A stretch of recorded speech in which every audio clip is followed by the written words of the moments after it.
makes all them places go. Say welcome to the Ernest Bigot Show.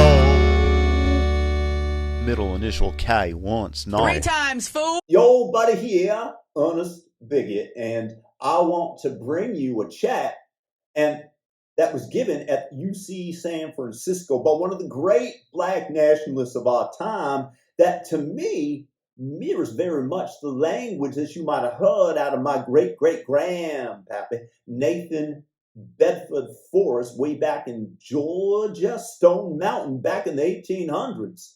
And I want to see if y'all can tell the difference and tell me, who do you think is more racist, more nationalistic for their tribe? Let's go.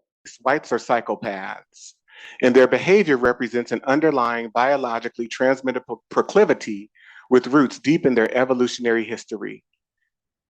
Well, blacks are psychopaths, and their behavior represents a biologically transmitted proclivity with roots deep in their evolutionary history. How many of you could see the proclivity that evolved deep within the evolutionary history of whiteness by show of hands? How many of you could see it? How many of you can see the proclivity that evolved deep in the evolutionary history of blackness? Raise your hands up so I can see them, please. Can you say it? Some people are sitting here, oh no, I don't want to raise my hand. That's called denial. People are sitting here, oh no, I don't want to raise my hand. My friends, that is what is called denial. There's no discussion about the delusion and the perversion of whiteness. There's absolutely no discussion about the delusion and the perversion of blackness. Say this with me. Rape culture in America is a legal, economic, and moral institution. Say this with me. Rape culture in America is a legal, economic, and a moral institution. So we have it written in the law, you can rape black women. What a shame that I prefer Asians. But we've never been a racist country. This goes beyond gaslighting, and it's rooted in psychological delusion. And I'm not seeking agreement from white people at all.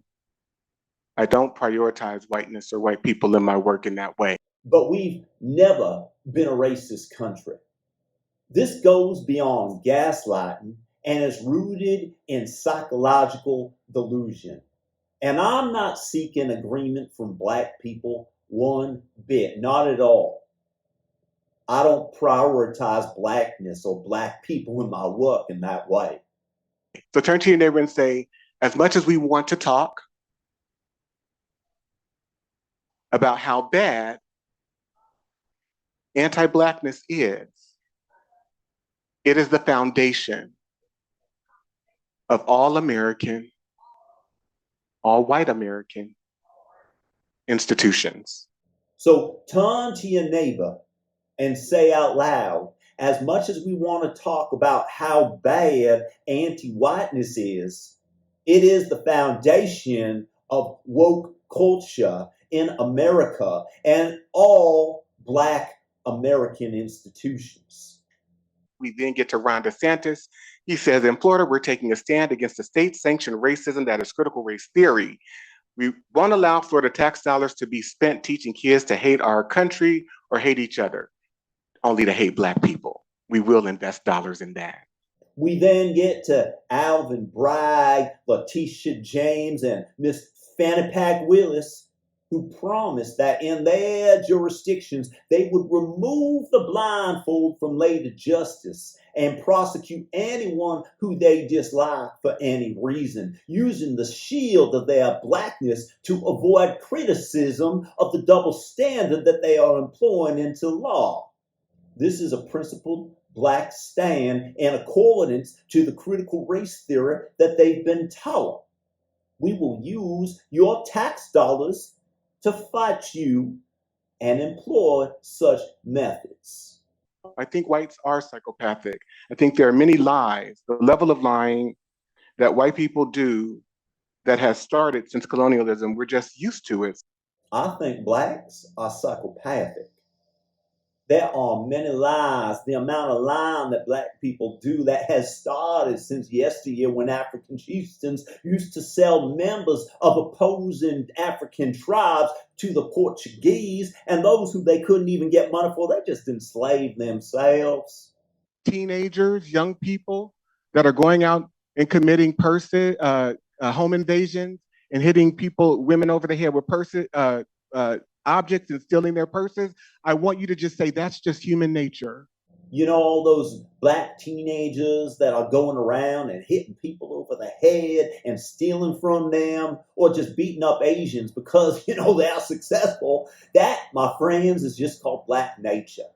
And I want you to excuse this. I want you just to look at them and turn the other cheek, the way that Christ implored us to, and just say, that is black nature. It's just the black way of life, right? If you're sitting here, you're going, wow, he sounds really pro-black. I am. And if you're sitting here saying, well, he sounds really pro-white, I absolutely am. And for all you white people who are unwilling to admit that you're pro-white, you're just not saying it. And for all of you black people out there that won't admit that you're just as pro-black and tribalist and want to divide our country, well, you are, and you're just not saying it. What would you say for folks who may say that your work is considered to be reverse racism? I don't make room for that. Well, to paraphrase the great Damon Wayans, Homer don't play that. Well, y'all tell me, who won the contest? Who's more racist? Now, me personally, I think that this was a very close call. I mean, this man had game in the racist department, and me even imitating my great grandpappy, Mr. Nathan Bedford Forrest. I think it might have been a tie at best, but y'all, if y'all give me the nod as to who was more racist, please leave that in the comment section, or maybe you preferred him in that department. Either way, it's just a great way to divide our nation and continue the hate and enmity that we have between one another. Peace out and have a great day there. Hey y'all, I'm not really a bigot. I just play one on TV.